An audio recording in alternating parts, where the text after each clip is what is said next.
ನಮಸ್ಕಾರ ಎಲ್ರಿಗೂ. ನಾನಿಂದು ಹೇಳ ಹೊರಟಿರೋ ಸ್ಥಳದ ಹೆಸರು ತಮಿಳುನಾಡಿನ ನಾಮಕ್ಕಲ್ನಲ್ಲಿರುವ ಶ್ರೀ ಆಂಜನೇಯ ಹಾಗೂ ಶ್ರೀ ಲಕ್ಷ್ಮೀ ನರಸಿಂಹ ದೇವಸ್ಥಾನ. ಶಬರಿಮಲೆ ಯಾತ್ರೆ ಸಂದರ್ಭದಲ್ಲಿ ಈ ಸ್ಥಳಕ್ಕೆ ತೆರಳಿದ್ದೆವು.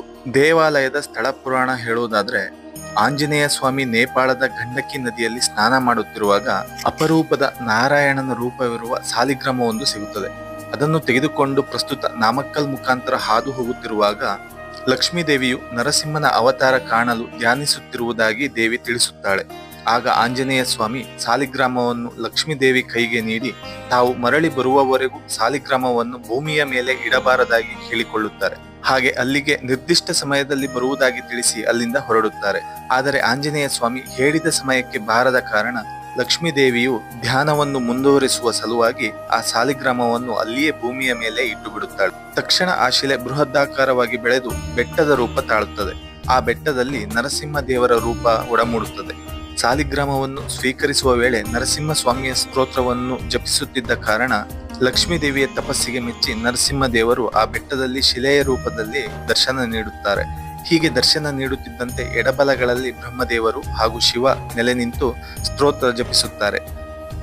ಸೂರ್ಯಚಂದ್ರರೇ ಚಾಮರವನ್ನು ಬೀಸುತ್ತಾರೆ.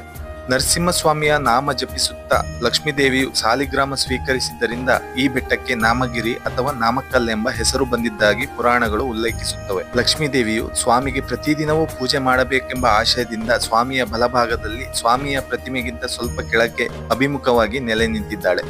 ಆದ್ದರಿಂದ ಎಲ್ಲಾ ದೇವಸ್ಥಾನಗಳಲ್ಲಿ ಕಾಣುವಂತೆ ಲಕ್ಷ್ಮೀ ನರಸಿಂಹ ದೇವಿಯ ವಿಗ್ರಹಗಳು ಒಂದೇ ಕಡೆ ಮುಖ ಮಾಡಿ ತೊಡೆಯ ಮೇಲೆ ಆಸೀನರಾದಂತೆ ಕಾಣುವುದಿಲ್ಲ.